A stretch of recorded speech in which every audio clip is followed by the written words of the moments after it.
Hello, welcome to day one. And today I'll be telling you a story about my power bank. I got this power bank. It's an Oraimo Traveler power bank. I actually bought it because it had this durability quality where even if it drops from anywhere, you can still pick it and it will look intact. Because people who had Oraimo power banks complained that Oraimo's battery was always swelling after it had fallen down, something like that. So that was the reason why I bought it, because even if it falls, it is still intact. And when I bought it, it hardly died. Now, that was due to the fact that we use Bank A electricity, allegedly, because as it stands now, maybe we're in Band Z. But then it hardly died. Then I could use it, not really charge it, come back, charge it. But the power bank hardly died. Like, trust me, I stretched that power bank. The first day I bought it, I did not charge it till it was full. I started using it. So before you stay in the comments and be shouting, the Sha said we should use it. I think I read manual, or I don't know where I went to, but the Sha told me that I can use it like that out of the box.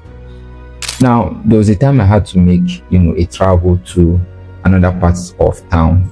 And in this other part of town, I don't know what band of electricity is there. I don't know if any band was allocated to it actually, but what I'm trying to say is that power supply there is like a miracle.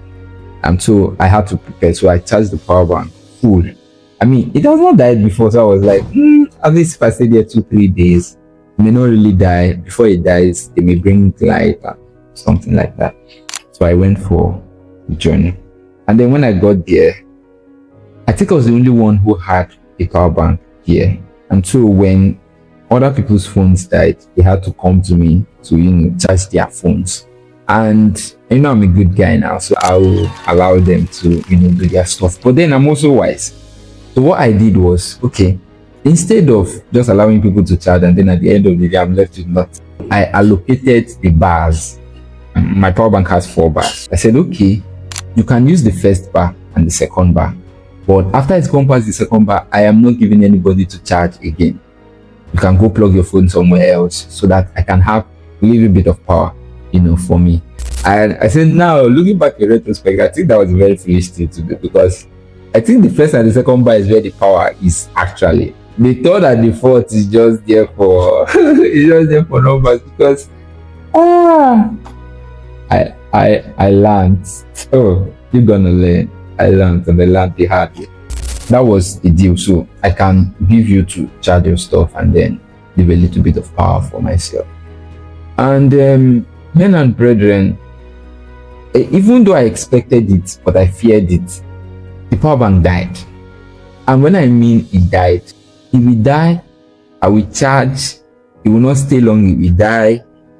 It wasn't charging till it's full, just maybe 1 bar or 2 bar, that sort of thing.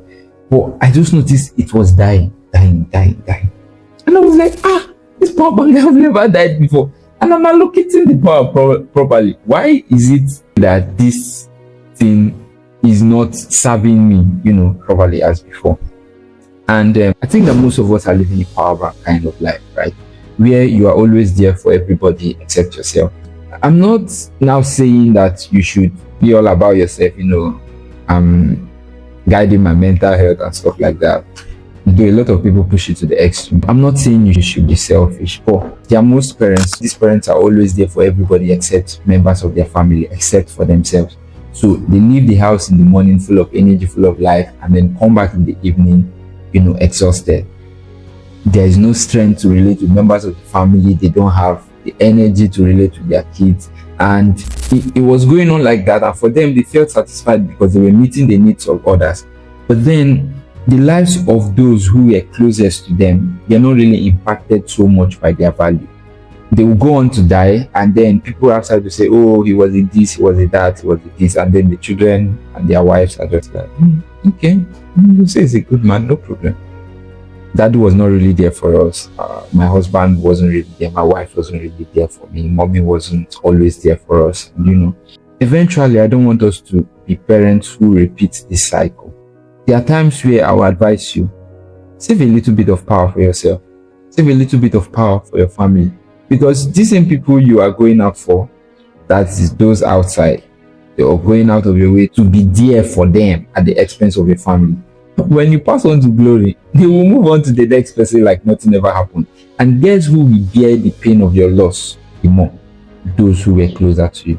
And then those people who were outside, in quotes, will not really feel the impact of your loss eventually. The goal of this post, like I said, is not to make you a selfish person or it's for me and my family or for me and my house. I think there are just two extremes to it, where you don't help anybody outside of your family circle and where you help everybody except those that are in your family circle. This story is not about the power bank. It's about you. Save a little bit of power for yourself. Save a little bit of power for those who think you mean the world to them, not for those you think you mean the world to. At this point, I can't help you more than this. And this is day 1 of 10 Days of Rant. I'll see you in day 2. Yes.